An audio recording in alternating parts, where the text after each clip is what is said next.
Not taking a photo or waiting to take a photo is probably one of my most, I'd say, regretful mistakes over the years, because you never know when something is going to change and you're not going to be able to take that photo. This can happen quite quickly in a scene with like a person in it or something like that.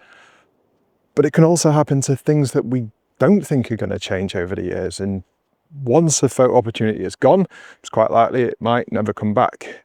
So bravery can be quite key in this if you are shooting more things with people in, but also just taking the opportunity and not putting stuff off until tomorrow, because you don't know when something's going to change. I always wanted to photograph Pripyat near Chernobyl. Obviously, I can't do that now. I always wanted to photograph the tree at Sycamore Gap that got cut down in the UK a couple of years ago. And I just kept putting it off, and now I can't do that either. So if you've got the opportunity to take a photo, be a bit brave and take it, because you just might not get a chance again. You don't know what's going to happen. And half an hour after I finished the video, I have found the perfect example. There's quite a cool woodland here behind, and I've been to it once with my kids. And there basically used to be a bridge, which was a fallen tree across the river. But it looks like it's either snapped or been cut or whatever. But now I can't get across there. I mean, I'm sure there's another way across there. But you don't know when something like that will happen, meaning you can't get somewhere. This is a bit of a different video because I am just going to try and do a walk and talk and speak about some of the, I'd say, bigger mistakes that I've made over the years in terms of photography. And the thing with mistakes are, like, you've kind of got to make them to learn from them, and that just happens over time. And everyone will make mistakes. If you're not making mistakes, then you're probably not taking enough photos, and maybe you'll learn from some of these, but in all likelihood you might not.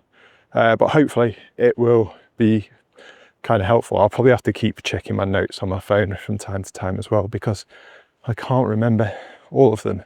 But the next thing I think I want to speak about is full frame cameras, because I spent an awful lot of money upgrading my cameras to full frame. And maybe at the time when I first did it, when I bought a Canon 5D Mark III, it was needed. I was doing weddings and portraits and shooting in low light. And back then, shooting in low light on a full frame sensor made an enormous difference compared to an APS-C sensor. But now, the things I take photos of now, full frame makes no difference whatsoever. And I don't know if I'll buy a full frame camera again, because I don't need it. And a lot of the time we convince ourselves that we need these things when we actually don't. And that kind of stems into a lot of other gear as well. There are so many things I've bought over the years that have basically shouted at me and convinced me that I needed them, and I needed them to make me a better photographer. And it goes back to the thing I've spoken about so many times on this channel, where it's kind of our brain's way of thinking that's an easy way past the hard work that is actually needed in photography. Buying stuff to solve a problem, when really most of the problems that we have in photography and creativity can be solved by actually just paying more attention, concentrating more, practicing more, getting out more, taking more photos. But I continually fell for it, and I bought more and more stuff. So a question I now ask myself is, well, firstly, you've got to know what your photography is. And that's another mistake I actually made, is like, I never for a long time built a clear idea of what my photography actually is.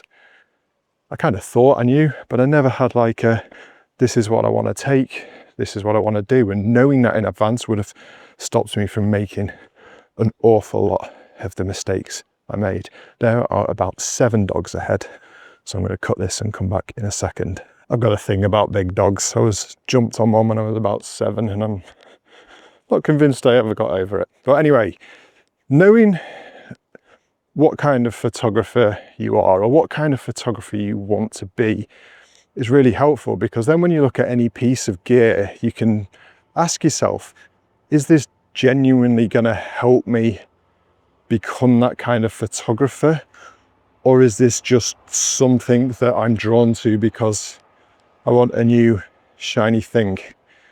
That's really helped me. Obviously, I still like buying cameras and camera related stuff, and I'm not expecting that to go away, but I think my gear purchasing mistakes are now behind me because of this. And you know, I think it's something that most photographers go through at some point. Going back to that last point about knowing what kind of photographer you want to be, that can be quite hard, and it almost takes quite a lot of experimentation before you can get to that point in your camera, all sorts of different things, and working out what it is that you like.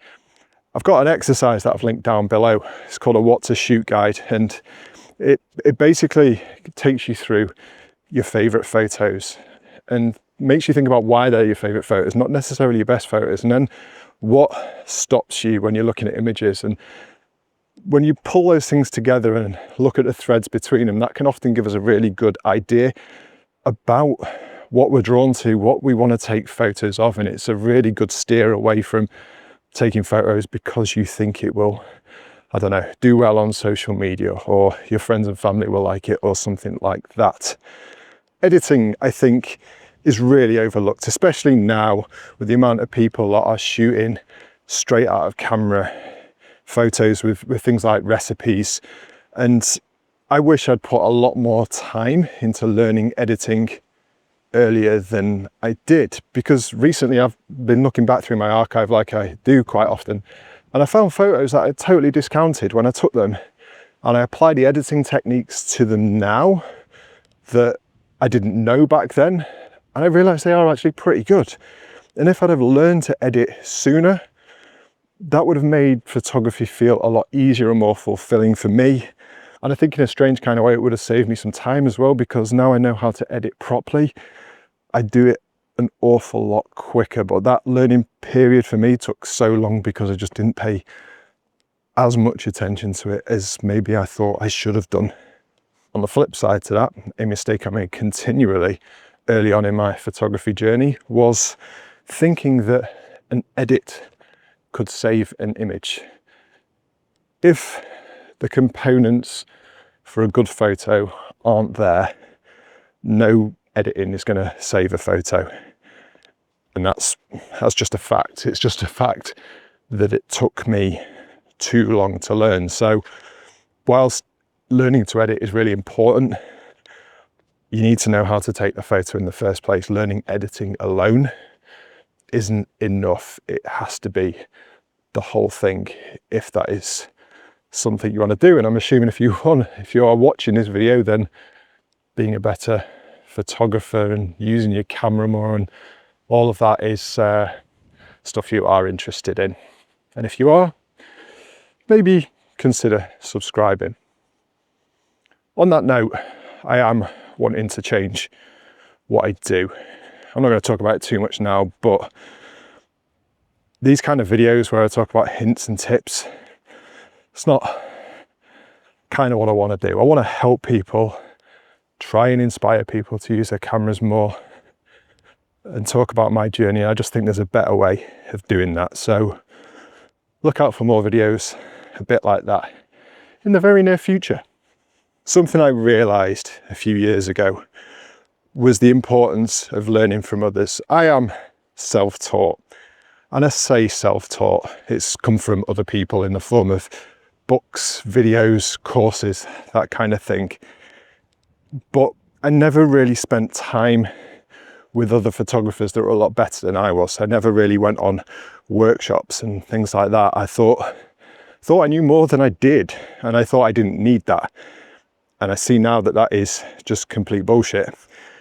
I spent a few years working with landscape photographer Nigel Danson on his videos, and the amount of stuff I learned from Nigel over those few years was, I'd say, transformative in terms of every aspect of my photography. I learned so much from him, and that made me realize that I should have invested in that kind of thing and spending time with other photographers a lot earlier than I did, because it really would have sped up my progress in photography, I think. I'm out for a walk at the minute, just locally, doing a bit of scouting, and what I'm trying to do is shoot a lot more regularly, and that's something that I wish I'd done more of. I used to leave it far too long between photo sessions, and my main photography sessions would come generally on the occasional sunrise or sunset, or on trips to different countries. And again, massive mistake that hugely slowed my progress. And embracing just shooting kind of random, boring stuff quite locally to home when I felt inspired to do so was a huge accelerant, I suppose, over particularly the last few years. And in turn, this really helped with my kind of vision of what I wanted to be as a photographer as well.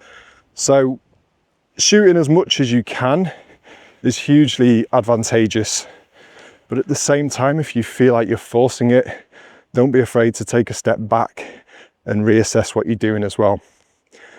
Also, isolation. I mentioned just a minute ago about learning from others and thinking I could do everything on my own. That didn't just apply to workshops. I basically tried to be alone as much as possible, even to the extent where I shaped my work around it. And I've talked about this earlier this year and realised that I spend far too much time alone. I like being on my own. I like doing photography on my own, but I am actually quite social as well. And I enjoy spending time with other people, other photographers, other creatives, especially. And I think if you can find similar like-minded people, either near where you live or online or something like that, I think it will really kind of bring you on photographically. It will make you ask the right questions of yourself and approach things in a different way. I am looking at setting up some sort of online community, and I've been working on this in the background for a long time, but I'd love to hear your thoughts on that if you have any below, because at the end of the day, it's the people that join that kind of thing and the people that come together in that kind of thing that is more important than anything else. I think I've got one more. Yeah, this is, I've seen this said so many times, where people tell you to niche down and pick a lane and get known for that kind of photography. And if you want to be the best of the best of the best, that's probably good advice. But for most of us, I don't necessarily think it is, because you miss out on a whole lot of other stuff. And I tried to niche down into landscapes and realised far too late that I missed out on all the stuff that I actually enjoy. Taking photos of pretty random stuff and street photography and whatever other genre you could suggest that my stuff fits into. So don't limit yourself if there is no need to limit yourself. There wasn't a need for me to limit myself, but I did it anyway. And I think I lost an awful lot of time and opportunity in doing so. And I wish I'd done that a little bit differently. But finally, I'd also say, try not to have loads of regrets. I know I've just reeled off a bunch of them, but I really like where I am now, creatively, work-wise, everything else. And all of that is a result of all of those experiences that went into it. So that kind of seems like I'm saying don't listen to me, but I think there was some fairly useful stuff in there that will hopefully be helpful for someone. That's it. Thanks for watching. Another video hopefully next week. Quite a different one, I think, but one that certainly for some people I think will be really useful.